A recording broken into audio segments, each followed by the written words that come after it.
ওমানের সড়ক দুর্ঘটনায় ৮ বাংলাদেশি নিহত হয়েছে। শোকের ছায়া বইছে পুরো সন্দ্বীপ জুড়ে। গতকাল বুধবার ৮ অক্টোবর স্থানীয় সময় বিকেলে সোয়া ৩টার দিকে দেশটির দুকুম সিদরা এলাকায় এ দুর্ঘটনা ঘটে। নিহতদের বাড়ি চট্টগ্রামের সন্দ্বীপ উপজেলায় বলে জানা গেছে। দেশের স্বাস্থ্য মন্ত্রণালয়ের পক্ষ থেকে নিহতদের পরিবারকে সমবেদনা জানানোর পাশাপাশি দুর্ঘটনায় আহতদের দ্রুত সুস্থতা কামনা করা হয়েছে। নিহতদের মধ্যে কয়েকজনের নাম জানা গেছে। তারা হলেন আমিন সওদাগর, আরজু, রকি, বাবলু, শাহাবুদ্দিন, জুয়েল, রনি ও আলাউদ্দিন। প্রত্যক্ষদর্শীরা জানান, ওমানের দুকুম সিদরা এলাকার সাগর থেকে মাছ ধরে ফেরার সময় দুর্ঘটনার কবলে পড়ে প্রবাসীদের বহনকারী গাড়িটি।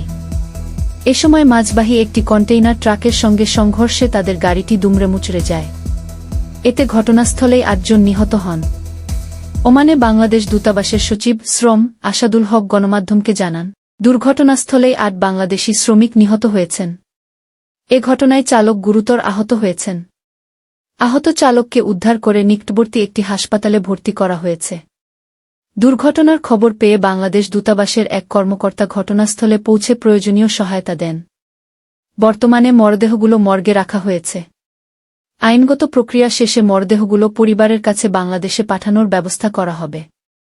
সন্দ্বীপ উপজেলা নির্বাহী কর্মকর্তা ইউএনও মংচিংনু মারমা গণমাধ্যমকে জানান, ওমানের সড়ক দুর্ঘটনায় সন্দ্বীপ উপজেলার ৭ জন প্রবাসী নিহত হওয়ার বিষয়টি শুনেছি।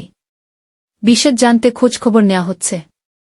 স্বজনদের দাবি অতি দ্রুত তাদেরকে তাদের কাছে পৌঁছে দিতে সরকার যাতে প্রয়োজনীয় পদক্ষেপ গ্রহণ করে।